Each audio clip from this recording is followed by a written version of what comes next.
with that, as we look at additive manufacturing, you look at the trends in the industry and you look at where it's been and where it's going.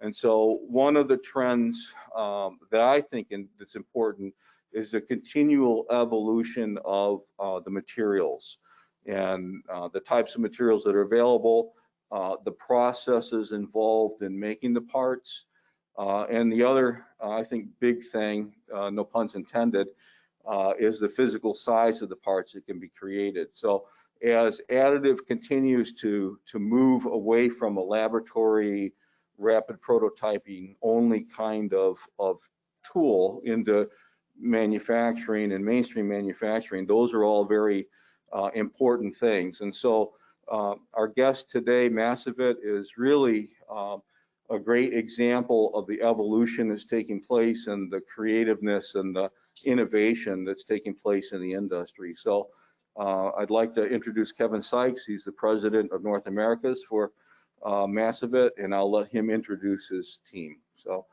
Kevin, thank you very much, sir. Thank you very much, Jeff, and good day to all. Appreciate you all joining us, and those of you who are joining us virtually. Very excited to be here to talk to you a little bit about Massivit 3D and our technology. I want to specifically thank CCAT for hosting us here today. Jeff and his team, Christy Oki has been fantastic working with us, and then Donna Fusco, who essentially done everything leading up to this point. It's been amazing working with them, and I'm truly grateful for the opportunity. With me today, I have two of my team members. I have Michael Clark, who you will see later. Michael has responsibility for our composites business for North America, and then Matthew Morisoff is the sales manager for the Northeast, and he has responsibility for all products for the Northeast and the Mid-Atlantic region of the U.S. So what I want to do today, I want to take an opportunity to share with you the foundational technology behind Massivit 3D. And I think it's important for you to see that so that you can then understand how revolutionary the technology for our composite tooling is, because without that foundational technology, this would not be possible. And our North American headquarters, we would invite anyone to come and visit at any point to see some of the technology live. And we'll obviously have a section here today where we'll be showing you the technology from Israel. But if you want to come and see it for yourself, possibly have a benchmark, we will be more than happy to host you. That's in Atlanta, Georgia, and it serves both North America and South America. So for anyone who may be watching from the south of the border, the Experience Center is certainly open to you as well. So a little bit about Massivit, the company. So our founder is a gentleman by the name of Gershon Miller. And if you're familiar at all with 2D printing technology, he was the inventor of the first wide format 2D printer, like poster size prints. And he did this way back in the early 1990s. And that company was later acquired by a company called Sykes, who was then acquired by HP. Of course, everybody knows the 700-pound gorilla HP. And he went off to figure out what he was going to do next. And if you're involved at all in 3D printing, you certainly are familiar with Objet and PolyJet technology. And he is also the founder of that technology. So he's a serial entrepreneur. The guy is amazing. And that company, of course, became a part of Stratasys. And then he went off to figure out what he was going to do next. And lo and behold, Massivit was born. So a little bit about Massivit. Company was founded in 2013, and we just went public on the Israel Stock Exchange last February. We have a whole portfolio of IP, intellectual property, multiple patents, as you can see, well over 50. And we have over 175 printers globally in 40 countries around the world. So the company has continued to grow. You can see some of the initial investors, of course, of which Stratasys was one of the first. And what I wanted to show you here is really, this is the best demonstration of what makes Massivit different. And what you see here is, if you're familiar with 3D printing technology, you know that there's infill that is required whenever you're printing with whatever technology, whether it's FDM, whether it's SLA, SLS, all of them require internal support in order to do the printing. And so that both adds to time, it also adds to material. The unique thing about Massivit is not only does it print layer on layer like every other technology, it also prints layer near layer. So we can actually close a roof of an object without having any support underneath. And that's because of the foundational technology of UV light curing a gel as it is extruded. We've just sped it up here, but as you can see, when it slows down, it's still just continually closing this roof. That UV light is curing the gel. The gel is kind of a consistency of Elmer's glue. And so as it's extruded from the print head, that UV light is curing it immediately. And so as a result, everything we print is hollow. And so that is the foundational technology from what you're going to see with our composite tooling. And that's a very significant and important point. Every time I see this, it kind of amazes me, and I've been looking at it now for 4 years, and I'm still blown away by the technology. But it's quite unique. There's a sample here in the room of this exact cylinder, and there you have it. Another thing, so AM Power is an independent source. They do a lot of research. They mapped out the additive manufacturing landscape, everything from manufacturing companies of hardware, manufacturing of software, services companies, everything really having to do with the 3D marketplace. And one of the unique things is you can see all of these companies lumped together, and I think the key that you get from this particular slide is that Massivit 3D owns its own category. It is unique in the industry, and there's nothing else like it. So a little more detail about how it works. So the gel is dispensed through a dispenser, call it a print head, one and the same. And then there's UV, it's actually a ring that is that's attached to the dispenser. And as that gel, think of toothpaste, as that gel is extruded, that UV light cures it immediately. And so instantly, that very second, it's hardened. And that is what allows what you just saw in terms of the ability to close that roof. But the key here is that we don't have the infill, and so we print very, very fast. And I always use the example of the individual to whom I'm speaking. I'm speaking to a lot, so I'll use myself. We could print me with this printer in 6 to 7 hours. So imagine trying to do that with an FDM printer or an SLA, SLS printer. First of all, you have to buy one big enough. And secondly, it would take days to do. So this is just an overview 3D printing of the technology enables itself. Fastest technology enabling production of large volume parts. The printing head on Massivit 3D printers contains a dispensing unit which jets photopolymeric printing gel that is instantly cured by a 360-degree UV light system. During the 3D printing process, the gel viscosity varies to ensure both adhesion and perfect bonding with the help of UV curing.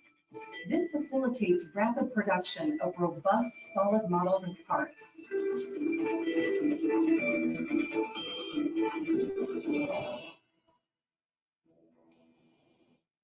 Due to its high speed and the capability of the gel to cure on the fly, Massivit 3D technology enables production of hollow, sturdy models, and unlike other additive manufacturing technology, does not require additional support to be produced during the printing process. This dramatically saves time, labor, materials, and costs associated with producing and removing support structures. The 3D printing speed facilitated by Massivit 3D printing technology is groundbreaking, offering new realms in productivity. Rapid additive manufacturing means enormous benefits for a range of engineering applications and markets. Full-scale one-to-one models can be produced in a single printing session with Massivit 3D printing solutions. Large volume production presents opportunities in a wider range of markets and applications.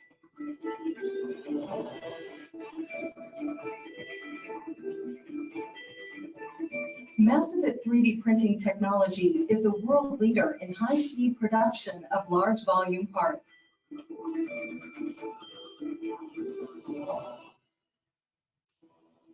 So you saw the printer and you saw the technology. So I talked about the speed. There is the example. It doesn't look quite like me, but that's our CEO who's standing inside the printer.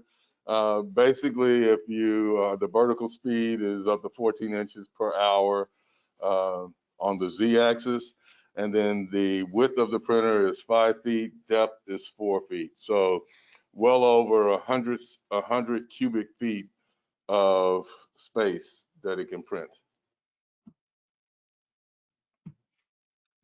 And here's just an example of some of the very large scale single piece printed in one session output that came off of the printer. All of these were printed in less than 30 hours. Just kind of wrap that around your brain for a second. So here are some different applications, in-use applications, I would say. Top left, full-scale prototypes that can be done. This was a car that was done in tribute to David Bowie, 16.5 feet long, was printed in 2 weeks. Molds for thermoforming, so you can actually use the technology to as a plug. You can use it as a plug to make a mold for thermoforming. Well, you can actually use it as the mold for thermoforming, and you can use it as a plug to make a mold for composites. And what you'll see here is we took out the plug step with the next version that Michael will talk about in a few minutes. And then here, this is actually an in-use functional prototype on a train. We have a company that actually takes the output, fiberglasses it, coats it, puts it on the train, and now it's basically gotten rid of the obsolete parts. It prints them as needed. And then in-use parts, an example here is a swim deck, swim extension on a boat. And so essentially what you've got is taking a part, fiberglassing it, coating it, gel coat directly onto the boat, directly onto the water. So it is watertight as well. And then also other applications are in the visual communication space. Everything from channel letters to large scenic fabrication, think theme parks and museums and those of the like. architecture, scanning, repairing the facade of buildings. You can do furniture, really anything that you can come up with and think about in your mind can be printed on the printer. The thing I like to say is the only limitation is your imagination. You can come up with it.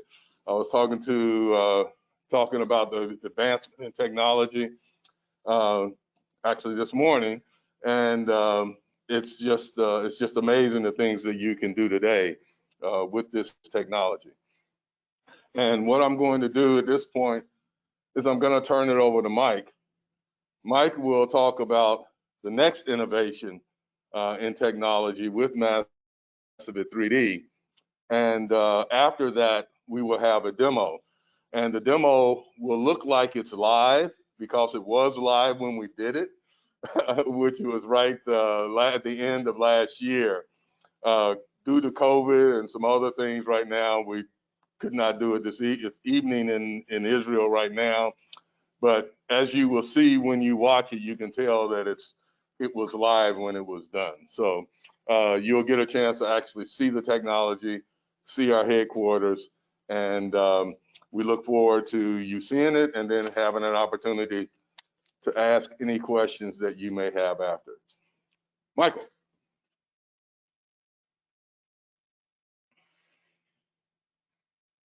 Thank you, Kevin. Yeah.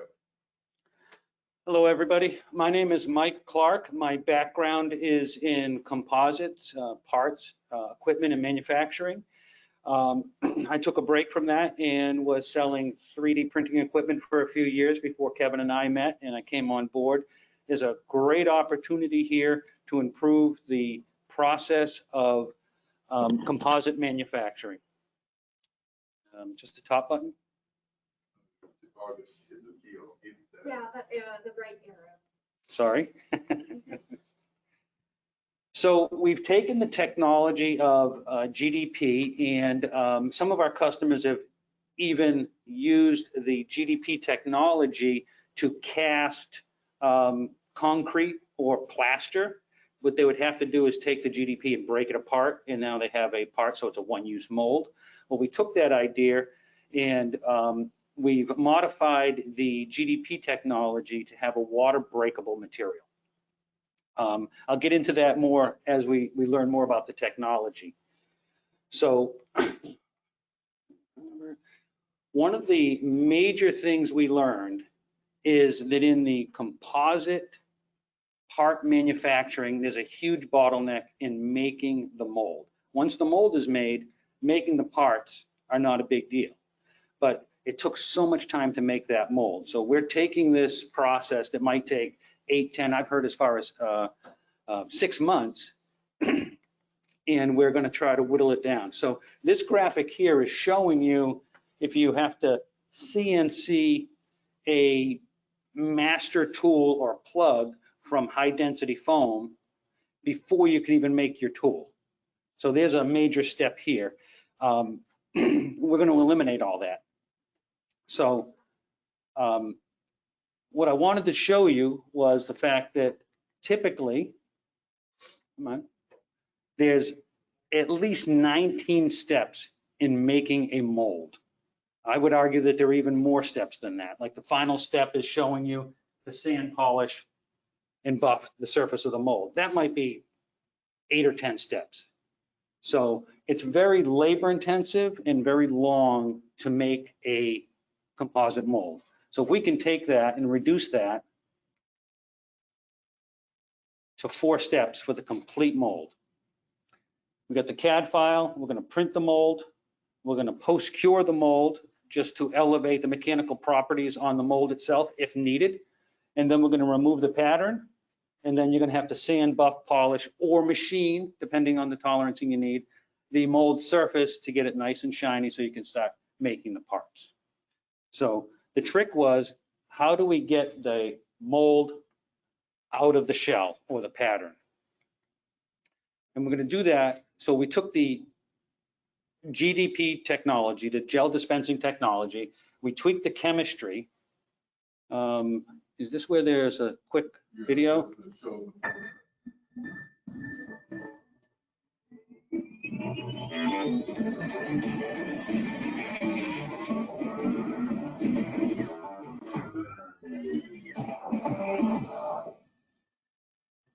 So what you saw there is in the third step was the shell material is now what they call a water breakable material, not water soluble.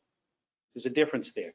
So we're taking a tank of water, no chemistry, no heat, no agitation, and you just soak it. And over time, just about 20 to 30 hours, depending on the size of the part, all of it just falls off. It starts breaking off in big chunks.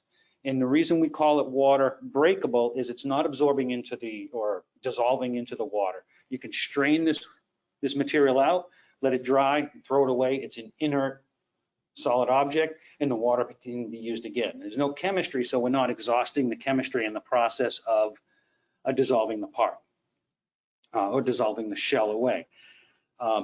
We have our initial customers that are in beta right now, and they're a little anxious, so they may soak it for about 10 to 12 hours where it's almost all off, and with a little bit of mechanical help, meaning a wire brush, a scraper, they can take all the shell material off and they're ready to go.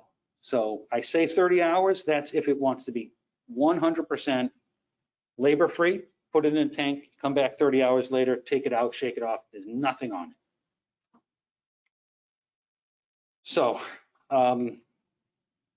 we can do something in between 4 and 7 days, where historically it's taking 5 to 8 weeks. It's at least 30 times faster. We like to say that it's reduced the time by about 80%, and I'm gonna talk about that a little bit. Reduce the labor by 90% for sure, and reduce the cost by 50%. And a lot of that cost reduction is from the reducing of the labor, which is the largest cost driver in making a mold. As far as the reduction in time, we're at a couple major trade shows, and any of the traditional mold tool builders for composites are running 30 weeks, 40 weeks. If you placed an order today, you might see one by the end of the year. That's because they have a big backlog. They're very, very busy. If they had nothing, it's still going to take them 8 weeks to make that mold, and we can do it in 8 days. So we have a traditional large format 3D printer that does GDP technology. We tweaked the chemistry of the shell material so that it's water breakable, and we added a dispensing head that mixes a 2-part epoxy, mixes it right at the tip and pours it in. So what we're basically doing is we're printing 8 to 10 layers of shell material in an outer shell, and then we're pouring some epoxy in there. We're filling it up. And then we're printing another 8 to 10 layers, pouring in some more epoxy. We do that for 2 reasons. One is we're controlling the exotherm of the material. So when this epoxy, part A and part B, when they mix and they start to cure, they heat up. And if you're making a large mold, that heat stacks on each other and it gets very hot. Could be up to 150 C, 180 C. If we do it in layers, we're reducing that quite a bit. The other benefit to pouring in stages is the open time on the epoxy is about 20 to 30 minutes. So all those layers that we've poured are melding together to become a solid object. One of the challenges with composite molding is it's a laminated mold for most applications, and over time that can start to delaminate. It can have a problem. Traditional 3D printing that tries to make a mold, the biggest weakness in 3D printing is the Z-axis. The X and Y, they can have some carbon fiber in there. They can do some things that are really, really strong, but they can't do anything with the Z-axis. The bonding of the layers is the weakest link in that print. And the problem with that is when you go to make your part, your composite part with a traditional 3D printed mold, is the part heats up. And when the part heats up, it expands. And that mold, that 3D printed mold is going to expand in 3 different directions in 3 different rates. So you're going to get a very inaccurate mold. Ours does not do that. We are isotropic. We're homogeneous. We're rock solid all the way through once it cures, and we're isotropic in X, Y, and Z. Our coefficient of thermal expansion matches aluminum. For our mold material, our epoxy mold material, it's like aluminum up to 150 C. And that's important so that as this thing is exotherming in several different technologies, whether it's open molded, closed molded, reaction injection molded, or even some of the oven cure epoxies and composites, they get elevated to temperature. The only thing we're lacking is we can't get up to autoclave temperature for aerospace parts today. It's on our technology roadmap. The gold standards is 180 C. There are some applications that are internal to jet engines and whatnot that are composites that are much higher than that. But in general, the composites in aerospace are autoclaved at 180 C for about 4 hours. And our goal is to get a material that can be there. But right now we're rock solid at 150 C. So any out of autoclave or low temperature composites we can do all day long. So all the RV, marine, tub and shower, industrial type transportation, we can do that all day long in our molds. Here's another video you can see where it's obviously sped up, but they're printing, pouring, printing, pouring. What you see here is they're making a bicycle seat. I have a sample of that over here. And it takes about less than 2 hours to completely make the mold. To completely print the mold in about 2 hours. I think it's 1 hour and 43 minutes. It's 8 hours oven cure. It's got a ramp profile where you got to be at about 350 F for 4 hours, but a total of 8 hours in the oven. You take it out, you put it in a tank of water.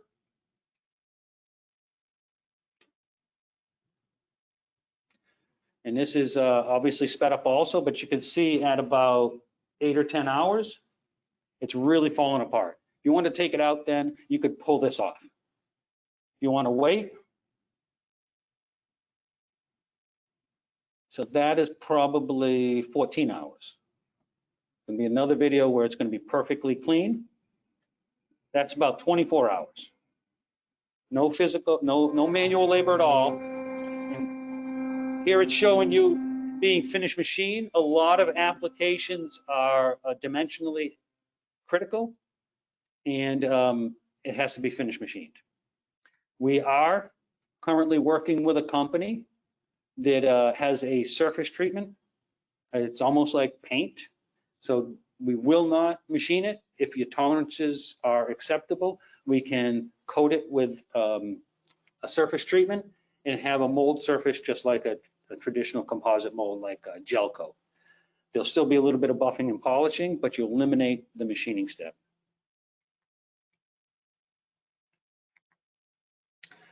So the last, this is showing you at about 14, 15 hours what it looks like when it's sitting in the tank soaking. This is going to talk about the materials. The DIM 50 is the water breakable. Now we have also come up with a concept of printing a part with the water breakable material and using that as a core to then wrap with composites to form a part that needs to be hollow, and then soaking it to remove the core material.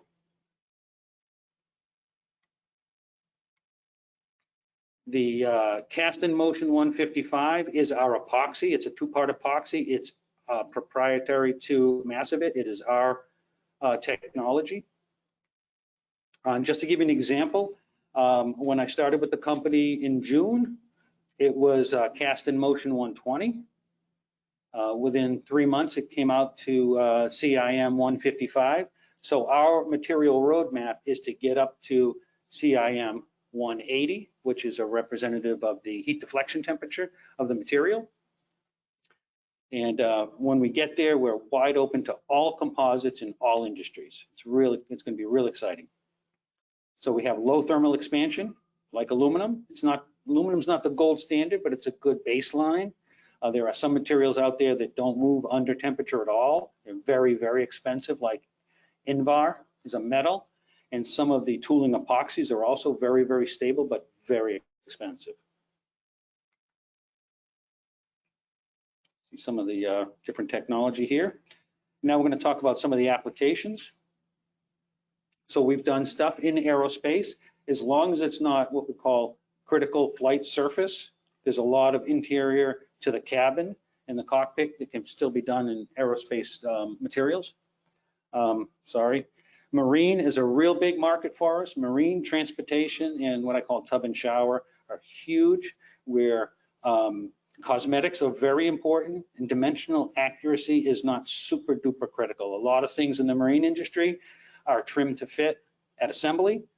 Our 3D printer is as accurate as other 3D printers. I'm not trying to imply that we're not accurate. It's just the 3D printing technology isn't super duper accurate. It's not like a CNC machining center.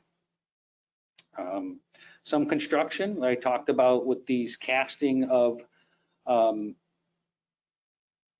architectural features. You can now use the water breakable material to do the same thing. Now that's a one-use mold, or you can actually print the mold. Some of the open molding things we've done, the one on the bottom is a radome, and you can see how we can also print in the trim lines for the final part. You can print that into the mold so that when you're making the part, you know where to trim the part. Some of the custom parts that Kevin talked about earlier was where an owner of a boat wants a modification, doesn't want to buy a new boat. We can do things with our materials that we can either make the end use part and then strengthen it with fiberglass, or print a mold, a low use mold, and make a new part for the customer and put it on his boat. This is a real example of a race car seat that we printed. You can notice that we also designed the support legs, I'll call them, for the seat. The actual mold surface is on the back here, and the little right angle lines are so that it can sit square on a table or on the floor while you're making your part. Those don't have to be 3D printed. That does add to the time to 3D print. You could install those later with wood and tab them in with strips of fiberglass and resin. A lot of composite companies do that, put their molds on casters. They'll build a metal frame, tab it in. So the printing can be done on the critical surfaces, and you can modify the mold for ergonomics later. So we printed the shell with the mold inside. Not a good look here, but on the back side is the mold surface. This is the mold with the shell removed. And that's the part made from that mold. We've had that mold at several trade shows, and I'm telling you, it's heavy. Our material is dense. I think the specific gravity of our material is 1.8. So it's dense. It's got a real heft to it. It's not a lightweight, brittle material. We don't have longevity life cycle test done yet for our mold material, but in my experience, this stuff is bulletproof, and it also eliminates some of the challenges you have with a traditional composite mold. What I mean by that is, when you make a composite mold, you're making it off of a master tool or a plug, and you gel coat that plug, and then you got to put resin and fiberglass on top of the gel coat after it cures. There's a high probability that there's going to be some air entrapment. Even the best of mold makers, it could be a pinhole. That air that's entrapped in there will become a problem later on when you're making your parts, after the 50th part or the 100th part. With those heat cycles, every time you make a part on a composite mold, it gets hot and it cools down. That air expands and contracts. If it's deep inside the mold, it's going to delaminate the mold because it's just a bunch of laminates. If it's on the surface, it's going to break through the gel coat and you're going to have problems. You're going to have gel coat repair. None of that happens with our molds. The surface finish that we're working on is sprayed on top. It's laid down as a last step, and the way it's applied, there's no air entrapment. If part of our 3D printing process and pouring of the epoxy creates an air bubble inside the mold somewhere, it's not going to delam. It's isotropic. It's rock solid. It's a solid. It's not a laminate. We do have some carbon ground up fibers in our material to increase the mechanical properties of it. That's how we got to the 155, but it's not a lamination. So it's not going to delam over those cycles. I'm cautiously optimistic that we are making production molds. Right now, we're in beta with our machines, and the customers are putting them through their cycles, so we're going to learn more and more. It's absolutely a prototype mold. It's absolutely a low production quality mold. It's just time will tell on how many pulls we can get out of this. A production mold is somewhere north of 100 parts per mold. Some molds can get thousands before they have to be reworked. So the weight of the mold is 50 kilograms. It took 42 hours to print. I told you 8 to 10 hours in post heat treating, and the shell removal is about 24 to 30 hours. Now this is the complete weight of the mold with the shell. So it's the reason I bring that up is our molding material, the epoxy, is about $50 per kilogram. The shell material is closer to $100 per kilogram, but all told, just for argument's sakes, we'll say $75 in aggregate. So $75 a kilogram times the 50. I can't do that in my head. That's the cost of the mold. So it's about $3,750. For the material of the mold, took 42 hours. So basically took a little longer than a day to print, less than a day to heat treat, and a day to remove the shell. So in 4 days, we've got myself a mold. And with our new coating technology, it's going to take about a day to put a coating on that, so we don't have to machine it. So in 5 days, you got yourself a mold and ready to go. The cost is in line with a prototype mold. And we believe the time will show that that's going to be a production mold at very low cost. Here's another example of a hydrofoil for a catamaran. There's actually several sections to it. I don't know if we have the final picture, but it's also going to talk about okay, there's the final pictures. You can see the actual part in use here. And here's the bicycle seat I was telling you about earlier, and then we saw in the video. You can add features to the mold to hold it down for machining if need be.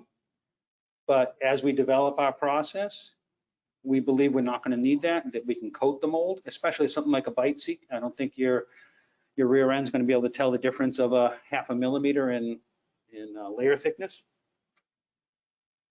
And these are the mandrels I was talking to about. This is really, really exciting, and it's really important for aerospace, where they're doing a lot of air ducts that are intricate shapes.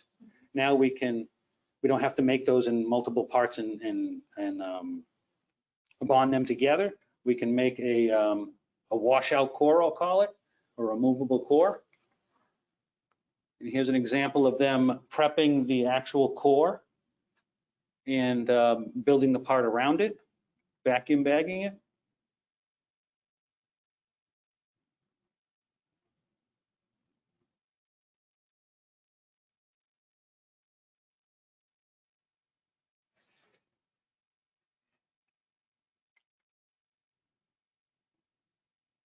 The vacuum bag process consolidates the resin and the carbon fiber against the mandrel. And then they do the same process of washing it out. Let it soak for 8 to 10 hours, and that internal part is out, and you have the part left. So here you're showing some custom parts for the marine that I was talking about. This is not the molding process, but making the part and then reinforcing it with fiberglass. We're using our traditional GDP technology to print a part, full size, actual size, and then glassing it over, coating it with some type of gel coat and finishing it, and it looks like it's been in the boat forever. It's amazing stuff. They completely changed the console of a boat without having to build the new mold for it. That's a one-off process. Okay. That's about it for me. You want to take a break here? Take a couple minute break and then we'll come back. Awesome. Do a Q&A after.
Christy, can you see it?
Oh, thank you very much.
All right, Donna, we're all set to start the video. Hold on, Christy. Very much and welcome to Massivit 3D headquarters in Israel. We're excited and happy that you are here with us. Mike shared with you a lot of information and we will try to make it clear. We will try to make clear also what GDP and what cast-in motion technologies are. And I hope at the end of the session, most of your answers are fulfilled, and if not, of course, we will answer them. We are here. We stand in front of the Massivit 5000, our flagship of the GDP technology, gel dispensing printing. If you want to see this machine live, you can come to our Americans Experience Center in Atlanta. And if you want to meet us, don't forget to meet us at CAMEX. And now I will go into the technology. At the core of the technology, we have a dispenser. This dispenser dispenses material through a tip. The tip will determine the resolution. The tip will determine the resolution of the geometry that I want to print. In order to be able to print as fast as Mike explained, we are using UV light. We are using a UV ring. As you can see, there are two rings here in order to supply the right intensity for a support, so for immediately a drying of the object. It means that if I dry something, if I cure my geometry Immediately, I can print one line on top of each other, but I can also print one line next to each other. In additive manufacturing, it's almost impossible, but we make it possible. We print here one slice on top of each other, and we are printing the ceiling as it is with no support. Our objects are hollow. As this presentation is not concentrated on the Massivit 5000, but we do want to show you the GDP technology, we are not going deep into anything that the Massivit 5000 can offer you. But still, there is an overlap, and there is a reason that we are developing also our next platform, and I will explain. This is a geometry that one of our customers can print, anyone can print, and use as an end part, as we presented at the presentation. But we have noticed that our customer, the market, is using those parts, using fiberglass in order to create end parts of composite material. The problem with that they need to break. Okay, they need to break the part, and sometimes it is too complicated. And that's bring us to our next technology, which we are going to see in the next hall. So again, the Massivit 5000, gel dispensing printing, gel coming out of a tip, immediate curing, fast and large parts that are printed in a rapid speed. Okay, please follow me, and we will move over to the Massivit 10,000 in the next hall.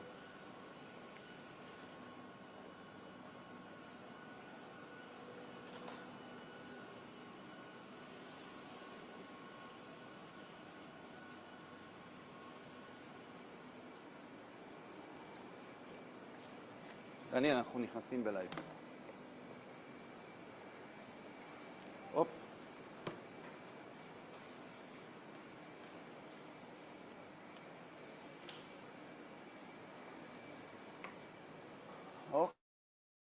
Okay.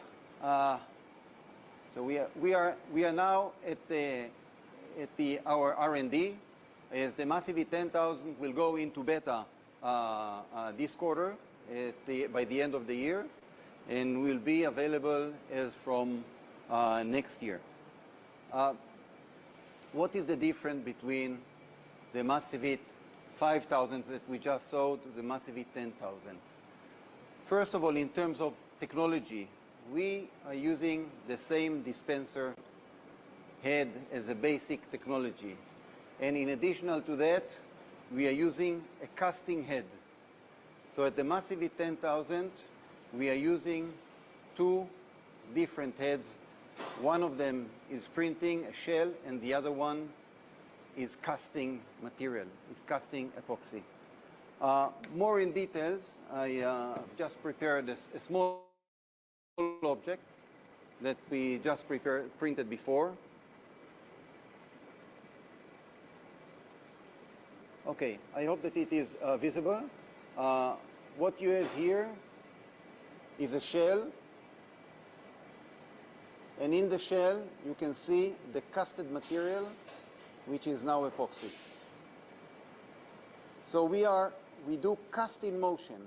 Actually, the machine is casting in motion at my back, and so actually we are printing layer by layer and immediately casting material into it.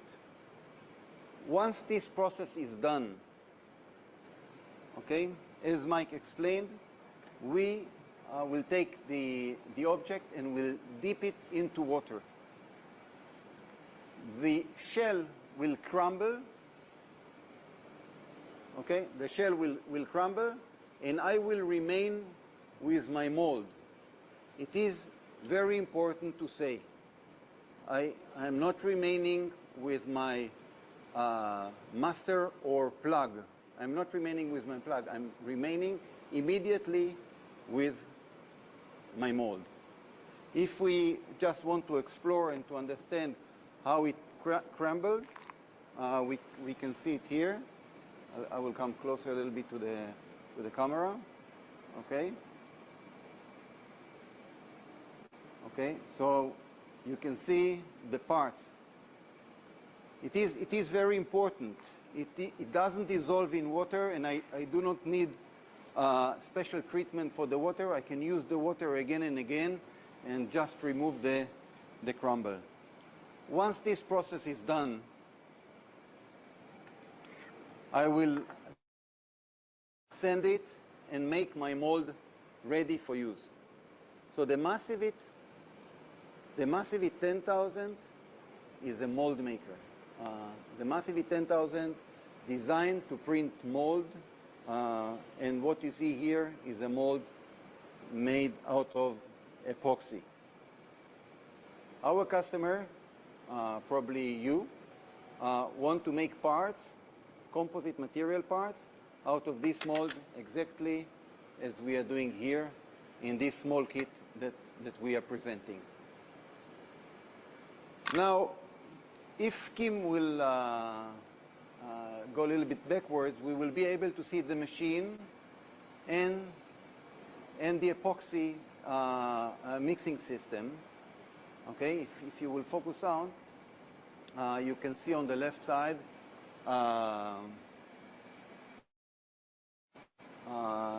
actually the CMS where the epoxy is mixed.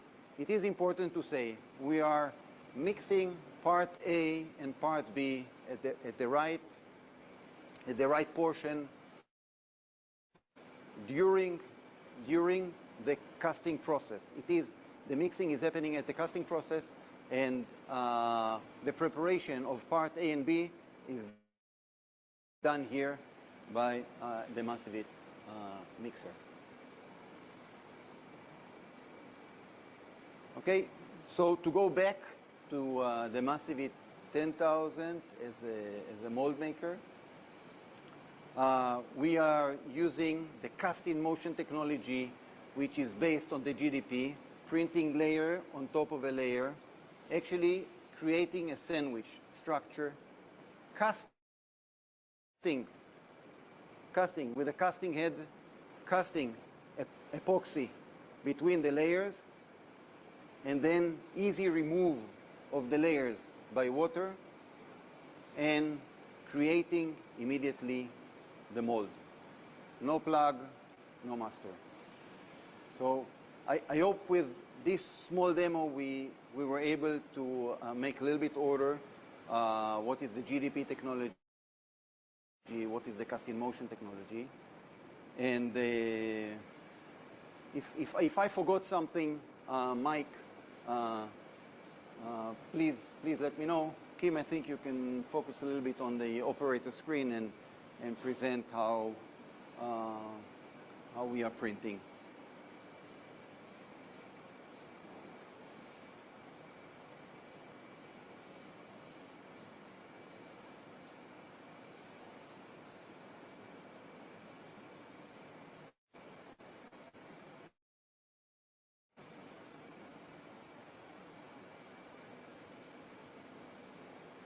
Okay.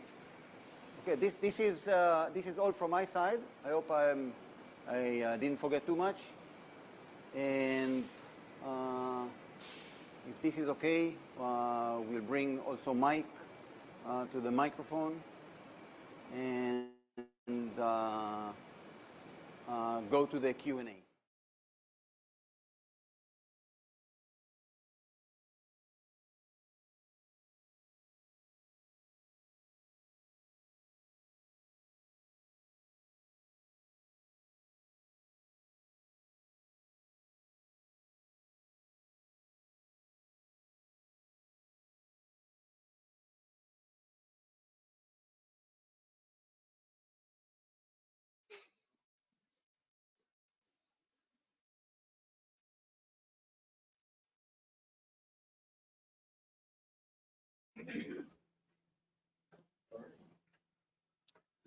Questions?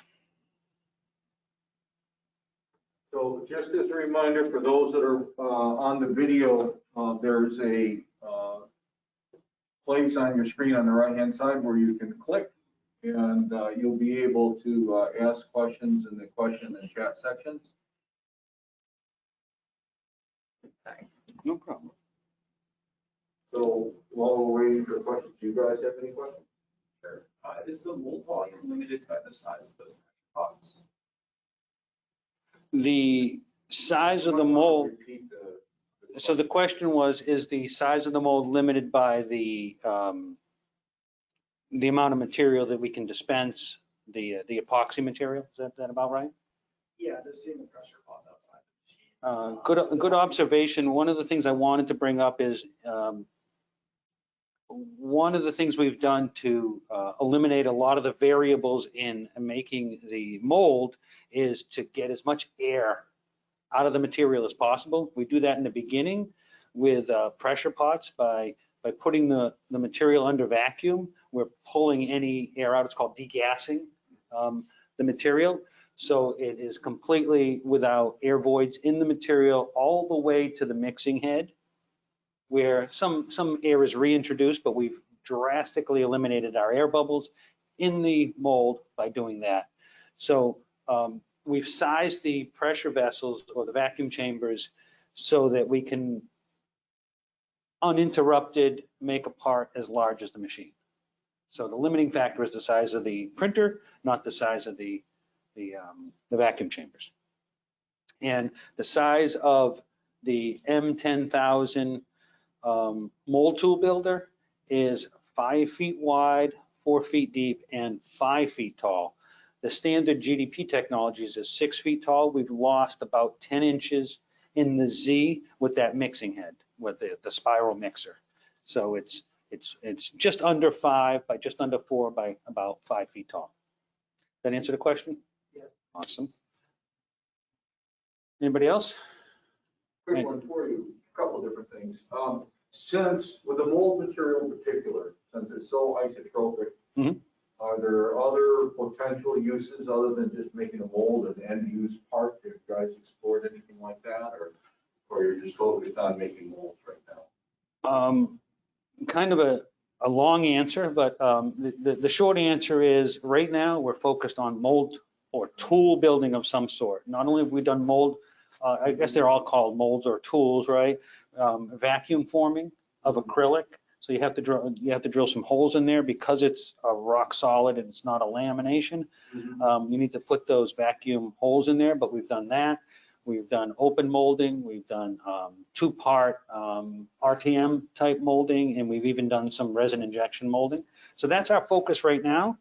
Unofficially, and I don't want to get in trouble with my boss, but we're exploring other materials that can do something out of wood or out of metal that is kind of a matrix of a wood and epoxy or metal and epoxy. We've even done some stuff with marble, but it's on our material roadmap way in the future, like a couple of years from now. Right now, we're focused on improving the tooling materials for the next year or two to make a mold tool builder machine printer.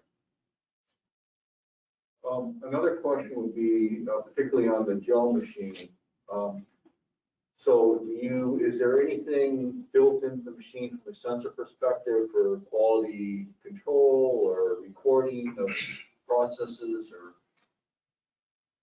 Yeah, so Jeff just asked the question, is there anything in the printer that deals with quality control and so forth? There is on the 5000, we are currently working on a camera system that will be added to the technology that will recognize when any type of artifact or anything is happening at the print head level. And then it will automatically send the dispenser, the print head, to a cleaning station to get rid of any debris or what have you that's building up, and then come back and start printing. And it will do that ad hoc as it happens, as opposed today, you can send it on intervals to go and clean, whether it needs it or not. And this will essentially do it as it's needed. And that will be implemented in the next 30 to 60 days. We have a couple of questions. Sorry, from the online audience. So I'm going to ask my colleague David to come up. David, feel free. Hi, is my audio good? Sure. Yes, I can hear you. Excellent. So one that came in, how do you strengthen the model? I think that means after it's printed perhaps, or I don't know if that pertains to gusseting and reinforcement, but I'll just leave it as asked. How do you strengthen the model? Don't know if that's a mold. GDP. Okay, GDP. Go ahead. So that's yours, Kev. So we have, there are any number of off-the-shelf materials that you can use. There are various spray-on materials, brush-on materials. We've talked about like fiberglass and so forth for reinforcement. You can of course do things like carbon fiber, but if you're just not looking, you don't need that level of strength. There's polyureas, polyester, different sprays and coatings. We have what we call a finishing matrix, and it's basically a number of materials that our team and our customers have used to reinforce. You can also fill it, since it's hollow, you can also fill it with high density expandable foam that will also give it dimensional strength. And a lot of times that's what customers do. So there are any number of ways, but if someone wants a copy of that finishing matrix, we certainly would be happy to provide it. And these are all off-the-shelf materials, not Massivit specific. It's really helpful. That saves a lot of the R&D that you guys have some of that down chain process figured out. How do you improve the surface finish? Because I noticed that it's kind of a trade-off, right? You get speed or resolution, pick a lane. So I'm really encouraged to see the new model lets you pick that so you can change. I saw you had an indication of varying resolution or varying layer height, which is cool. But the question stands, how do you typically advise improving the surface finish? I think that's part of the same answer, which is that finishing matrix, that document we have for different coatings. Yes, there are on that same matrix. The matrix actually has things for smoothing out the model. Of course, you can do traditional sanding, and it's similar to auto body. You can sand it, and then you can add any Bondo or that kind of material and sand it. But there are spray coatings that are self-leveling and will actually smooth out the model in multiple coats. And even on the mold itself, I think Mike already mentioned that there are companies who actually have coatings that also go onto the mold to help to smooth out the surface finish as well during the buffing and polishing process. But as far as GDP is concerned, spray on or brush on coatings also on the finishing matrix. Additionally, on the finishing matrix are things for if you want to have outdoor UV protection and UV coatings that you can use.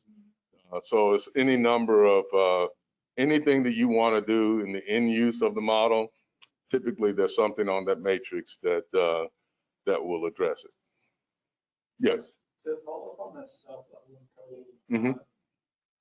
what do you recommend for 3D parts when it's not going to be leveled? Is the surface tension high enough that it would work on a vertical? Oh yeah, actually, what I was referencing to self-leveling are for the 3D models. Yeah, and that finishing matrix is for the GDP models. With the mold, you're gonna basically coat and do it the same way, well, similar to what you would do if you were doing it on a CNC or if you were hand finishing it. With the GDP, those spray coatings will actually go through and help to level it out. Mm-hmm. A few of the examples, like the duct and then the part that was being made in the live stream shows some infill. So is that an option to have? It doesn't have to be just a single perimeter part? That's correct. So his question was, the duct it looked like it had infill on the inside. You can in the slicer, if you want to have infill, you have that option to add it at various percentage levels, depending on what you're trying to accomplish. Another way is what you'll find is if you're doing a large flat part, a lot of times what we'll do is put a rib inside to make sure that it maintains its flatness and dimensional stability that way. Okay. We do So- actually have some more Yeah, questions from the online audience. absolutely. So one of them is, as an entrepreneur looking for new business, can you share what industries are the most logical ones to reach out to? How much is this mold making process in demand and the time saving advantage compared to the traditional method? So for mold making, really anything that uses composites. So composites technically is any two materials that combine do something different. And there's a lot of variations there, but we think of it as fiberglass, carbon fiber, Aramid, which is Kevlar, which is ballistic. And the benefit to those is they're lighter and stronger. So you can think of, in the marine industry, it used to be metal or wood, which are both corrosive in different ways, right? Fiberglass is not. So the maintenance of a boat has gone down dramatically with composites over the last 60 years. So marine, tub and shower, transportation is huge. Aerospace is huge. So those, anywhere that there is composites being used, those are the industries that we're targeting. Our limitation is the mechanical properties of our tooling material. So as I mentioned earlier, any of the autoclave, high temperature cure composites we need to stay away from for now, although we have several aerospace companies interested as early adopters because they know we're going to get there with our material roadmap. They want to be involved with the printer now. Not sure if that answers that. So I don't know, Mike, I don't recall you actually using, these are, so this is how it looks when it comes out of the printer.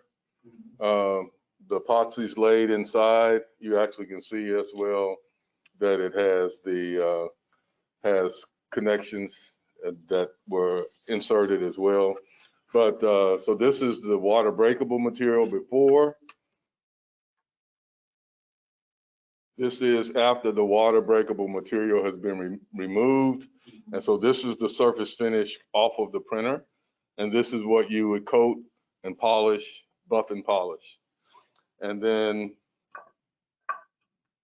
this is then the part that you get off of the mold. Just wanted to expand on my answer about the different industries. If the customer is using metal for the mold, most likely it's because it's very high volume, high pressure, or they need some type of heat conductivity, and our application doesn't fit that. I say that, but I'm involved with a couple companies that are doing metal, and they're looking at our solution to make the mold faster. So these are a two-part mold. It's called a rim or resin injection molding. But the first thing they had to do is rethink how they're doing the molding. When it's out of aluminum, they can control the temperature of the mold very quickly because it's conductive. With a composite or a plastic type mold, you can heat it up and it's going to stay there. It's going to retain that heat. So it's just a different mindset when they get into manufacturing. So that's another industry that we're exploring.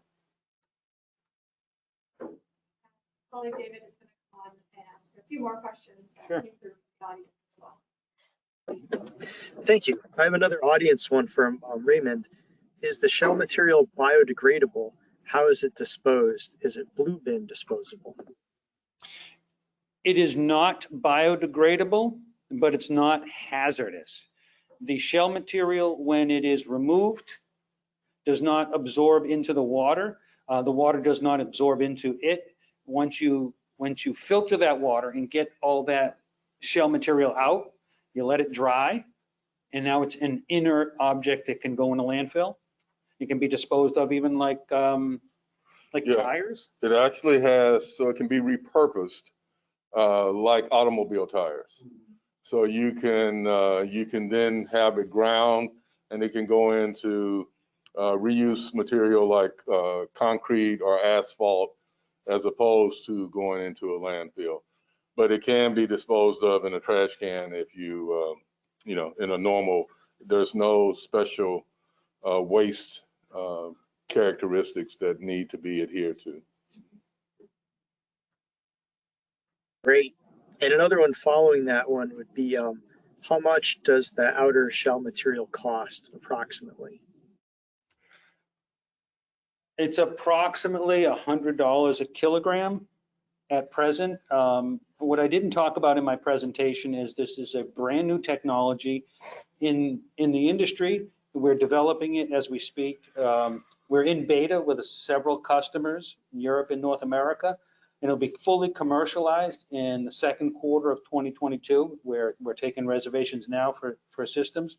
So there's a few bugs, so to speak, but nothing critical that's going to stop us from going to market, just little blemishes. Traditional commercialization process. Mm-hmm. So again, it's $100 a kilogram right now as we're going to market. And the epoxy, the resin is $50 per kilo. Okay. Another one from Raymond, is the finished mold ready to be used once the shell is removed, or does it require more sanding and cleaning? How smooth is the finish? Any ridges similar to how 1800 has ridges? I'm not familiar with what 1800 is, but perhaps you guys know.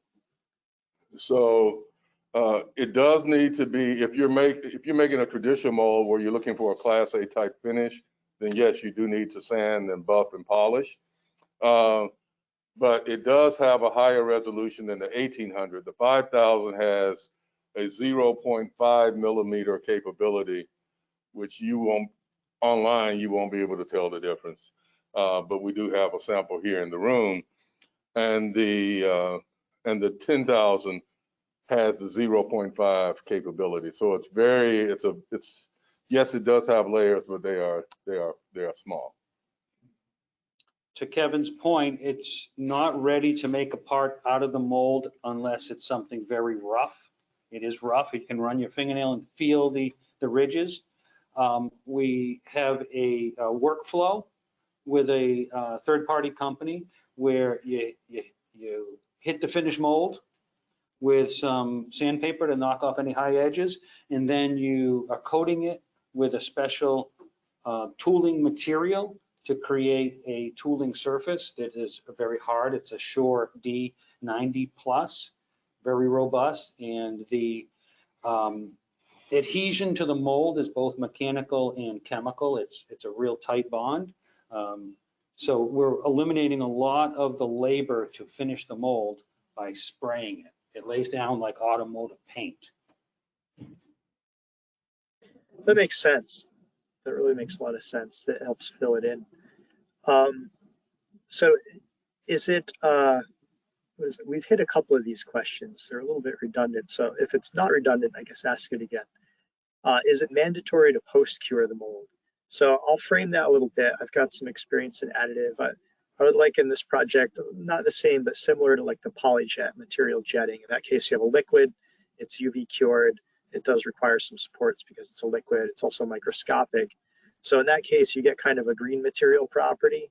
And then not that that's a mechanical machine in terms of material properties, they're generally not rated that way, but with a lot of these UV cure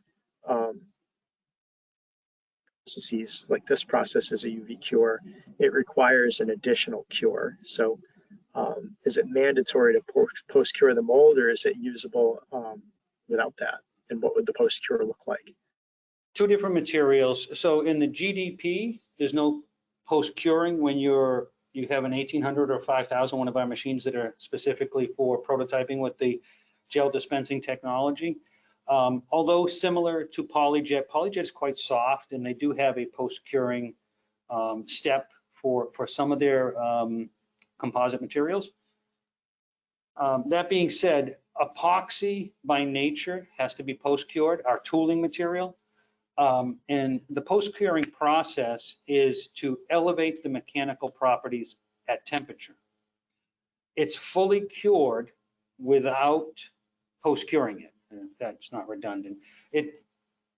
So some of my customers who are doing open molding of a very simple product that only exotherms to like 120F, 130F, feel that they're not going to need to post-cure the mold because it's good enough as it is. We're developing a technical data sheet for the uncured resin right now. The technical data sheet I have right now is at full cure. It's the CIM 155 and all the mechanical properties once you've post-cured it. But we don't believe we know it's not mandatory. It's customer specific. If you need the elevated mechanicals, you have to post-cure it.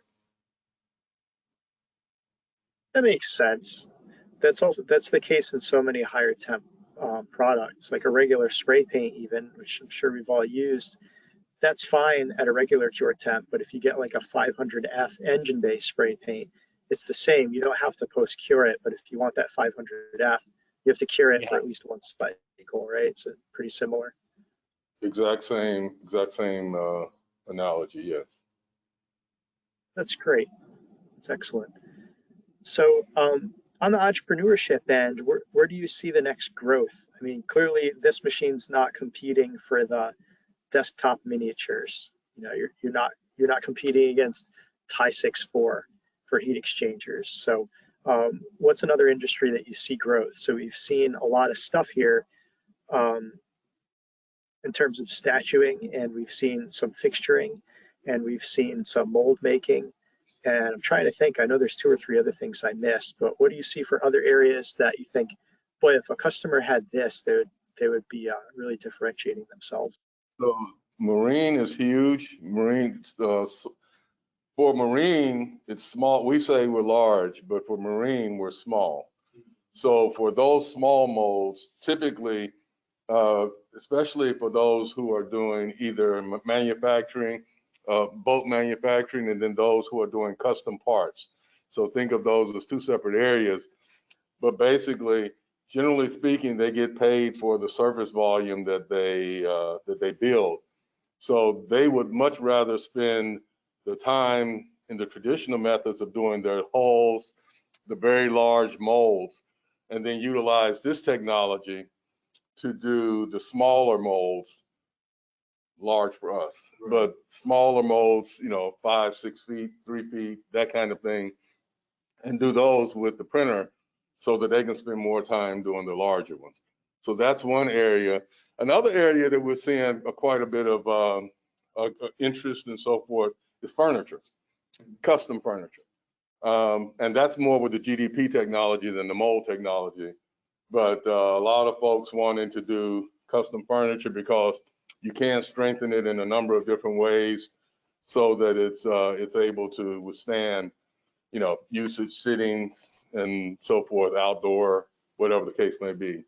And then architectural renovation is another area. If you think of a facade of a building, especially older buildings, where they may start to degrade over time, obviously the technology when they built, it's very expensive to try to recreate that. But if you scan an area of the building, reprint it, and then finish it to look like the building, no one knows. So that's another area that we're seeing as well. So when That's great. Kevin, Thanks for that. I'm sorry, when Kevin talks about marine, there is definitely 2 distinct areas. And one is the actual boat building. If they're making a lot of molds, the boat builder, he's an ideal candidate. But the other one is the refitter or the outfitter who is repairing an existing boat on a regular basis. Those guys love the GDP technology because some of our examples was of a new console or a different swim platform. The graphic we had of the swim platform, the problem was beautiful boat, beautiful swim platform, but every time they used it, the splash came up into the salon area where the people who weren't swimming were sitting. So they built the 2 sides and they blended it in. It looks beautiful. They didn't have to make a mold. They just made 2 parts and then glassed over it, tabbed it in. It looks like it's part of the boat, and it solves a little design flaw, which was the splash from using the swim platform. So I don't know if that answers all the questions, but we're seeing a lot in scenic fabricating now too, where they would carve something out of clay or big foam, where now we can print it full size, and the artisan still has to do the finish work to make it good enough for the movies or the amusement park. It's huge industry for us right now, and we're getting into a lot of prototyping also with automotive. We went to a trade show where our competitor came by and told us it would take 2 of their biggest machines 2 straight days around the clock, so 96 hours to print a car door, and it would be in 4 parts and they have to bond it together. We did it in 20 hours. 1 machine, 20 hours done. A huge difference there too for a lot of the prototyping that automotive manufacturers or any manufacturers are doing, lawnmowers, a lot of different things, a lot of exciting things. That's really interesting. Yeah, the differentiation, right, between, say you're making jet skis, this wouldn't be a good application for ripping 1,000 molds a week, or I'm sure they don't get that many, but you take my point. If you're making Yamaha jet skis, you're making the same hull over and over, not a great application. But that example you gave is great, because now you have a field modification that before it would have been, you go out there with some wood, some tape measures, some fiberglass, and you just fabricate something. But now you have a different workflow, right? Because now you're working from a digital model instead of going out there with tape measures and boards, which that is an art for sure, and it's respectable, but it's hard to quantify. Whereas now this gives you an opportunity to print exactly what you want for that. And if you wanted to run aerodynamics to make sure it wasn't going to make that awful buffeting sound, like when you roll down only one window in the car, and make sure your head go whoop, whoop, whoop, whoop, whoop. That stuff can happen on a boat. An ability that you have so you can model that and figure it out ahead of time. Because for a high-end yacht customer, maybe they're willing to figure that out. Yeah. It's pretty impressive. It changes it for sure. We had another one come in. I know you hit on this a little bit, but I'm hoping you can ballpark it for this asker. How many parts can be pulled from the sprayed tooling surface if it's adequately taken care of? That's one of the answers we don't have because it's new technology. What I tried to say without getting myself in trouble is I've been in the composite industry for a long time, and I think we're making a better mold. We are targeting the prototype and low production molds right now, but I believe in marine, a high production mold, real high production, something from Boston Whaler or something, for a hatch that goes on many boats might be 3,000 or 4,000, but really the production molds are under 1,000. They're going to make 800 to 1,000 parts a year, and I'm very confident that we can do that with our technology. But it's to be seen until we get out there and do some life cycle testing. If a company was interested in exploring whether this makes sense for them or not, do you guys have the ability to print parts for them, or do you have a service bureau that started to use your technology? No, but typical in 3D printing, we're willing to make a benchmark. A little different for GDP, a lot different for the Massivit 10,000. It's a very expensive machine and an expensive process, so we ask for some to partner with them and make sure they're serious before we do that, but we're more than willing to make a part from their CAD file to prove that it works. So what do you use for a slicer for this? How do you take the digital model and generate your G code? We have a Massivit developed slicer. It's called Massivit Smart, and it is specifically developed for the technology. It comes with the printer. It's obviously purchasing a separate license. It's only $5,000, and it's a perpetual license. So you're not nickel and dime. If you think about pretty much any other software that you buy today, you buy it first, and then you basically rebuy it every year. We don't do that. We essentially, you buy the license, and then that license is renewed every year through a file that you send us and we send back to you, but there's no additional charge. That includes upgrades to the software as well. So it'll do That the is different. slicing and it also orientates the part, but part of the process of installation and training is to teach 3D printing to your engineers so that they learn what the optimum is for orientating the part.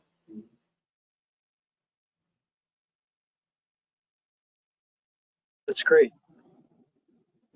I don't think we have any other new questions that popped up. If you're holding one, fire it away. You can put it in the question box.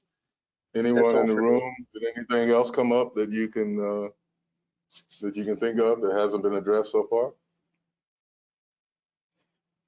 No one's asked, when can they get it?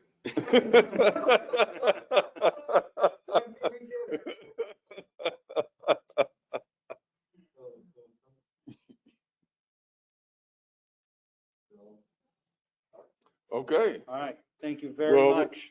Thank you very much for your attention online. Thank you guys for coming and sitting with us in person. Mike and myself, I'm Kevin.Sykes at Massivit.com. Michael.Clark at Massivit.com. LinkedIn, you can find either of us. All day long. Matt Morisoff, who you haven't seen, the quiet gentleman in the back corner. If you're in the Northeast, he can point you in and deal with anything that you need. So feel free to reach out. Info at Massivit.com if you don't remember the names. Just send it there and it'll get to us eventually. Okay? Very quickly also, by the way, not forever. Thanks again. Thank you. And Jeff, thank you so much for hosting. You're welcome. Thank you, guys. Thank you. So once again, I'd like to thank everyone for attending. Here again, if there's any questions that you have, please feel free to reach out to CCAT, to us. We can help you. I need to go one more. Maybe. There we go. So here's my contact information. So once again, reach out directly to Massivit if you have questions for them, but also you can feel free to reach out to me. If you're a small to mid-sized manufacturer and you're interested in exploring, possibilities of seeing if additive or one of the other Industry 4.0 technologies makes sense for you, reach out to us. If you would like to come by for a tour or to talk more about your technology needs, just let us know. So thank you once again very much and have a great rest of your day.